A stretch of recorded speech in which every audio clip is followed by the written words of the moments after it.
আসসালামু আলাইকুম প্রিয় শিক্ষার্থী বন্ধুরা, আজকে আমি তোমাদের ইলেকট্রিক্যাল ইঞ্জিনিয়ারিং ফান্ডামেন্টাল বিষয়ে দ্বিতীয় চ্যাপ্টার থেকে ওহমস ল নিয়ে আলোচনা করব।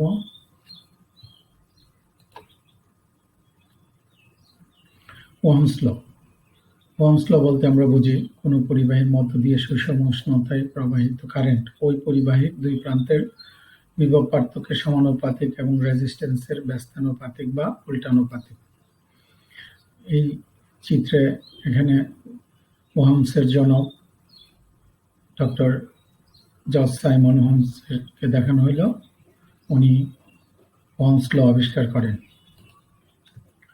ওহমের সূত্র অনুসারে আমরা পাই কোনো পরিবাহীর মধ্য দিয়ে সুষম উষ্ণতায় পরিবাহিত কারেন্ট ওই পরিবাহীর দুই প্রান্তের বিভব পার্থক্যের সমানুপাতিক, অর্থাৎ ভোল্টেজ সমানুপাতিক কারেন্ট, অর্থাৎ বি প্রপোর্শনাল টু আই। তাহলে আমরা এখান থেকে পাই বি সমান আইআর, অর্থাৎ ভোল্টেজ সমান হচ্ছে কারেন্ট এবং রেজিস্ট্যান্সের গুণফল। অনুরূপভাবে আমরা এই সমীকরণ থেকে পাই I equal to V by R, অর্থাৎ কারেন্ট সমান হচ্ছে ভোল্টেজ বা resistance. R equal to V by I, অর্থাৎ রেজিস্ট্যান্স সমান হচ্ছে ভোল্টেজকে কারেন্ট দিয়ে ভাগ করে আমরা রেজিস্ট্যান্স পেতে পারি। উপরে এই চিত্রে একটি ওহমসের লেখচিত্র দেখানো হলো। এই লেখচিত্রে ভোল্টেজ, কারেন্ট এবং রেজিস্ট্যান্সের মধ্যে সম্পর্ক দেখানো হলো। ভোল্টেজ যদি বাড়ে কারেন্ট বাড়বে, ভোল্টেজ কমলে কারেন্ট কমবে এবং কারেন্টের সাথে রেজিস্ট্যান্স হবে উল্টানুপাতিক বা ব্যস্তানুপাতিক।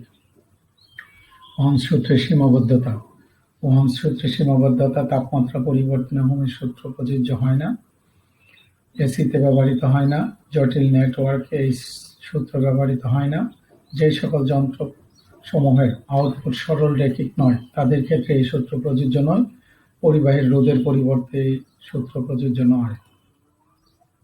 ওহম সূত্রের ব্যবহার: যে সকল ক্ষেত্রে ওহমের সূত্র ব্যবহার করা যায় ডিসি সার্কিটের সমাধানকল্পে ব্যবহৃত হয়ে থাকে।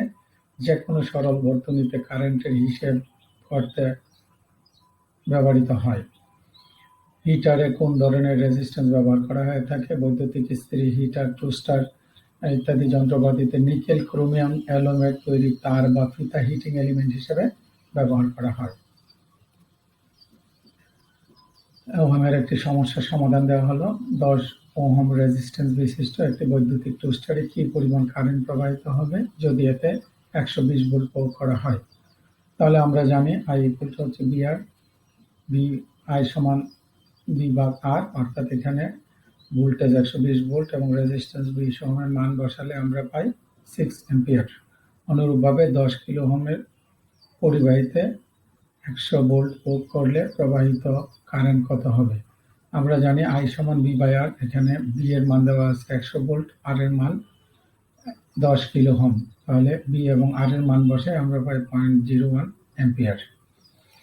প্রিয় শিক্ষার্থীরা, এই চ্যাপ্টার থেকে আমরা ওহমস ল সম্পর্কে জানলাম, ওহমস ল এর সীমাবদ্ধতা, ওহমস ল এর ব্যবহার। তোমরা সমস্যাগুলো নিজেরা করার চেষ্টা করবে। ভালো থাকবে, সুস্থ থাকবে।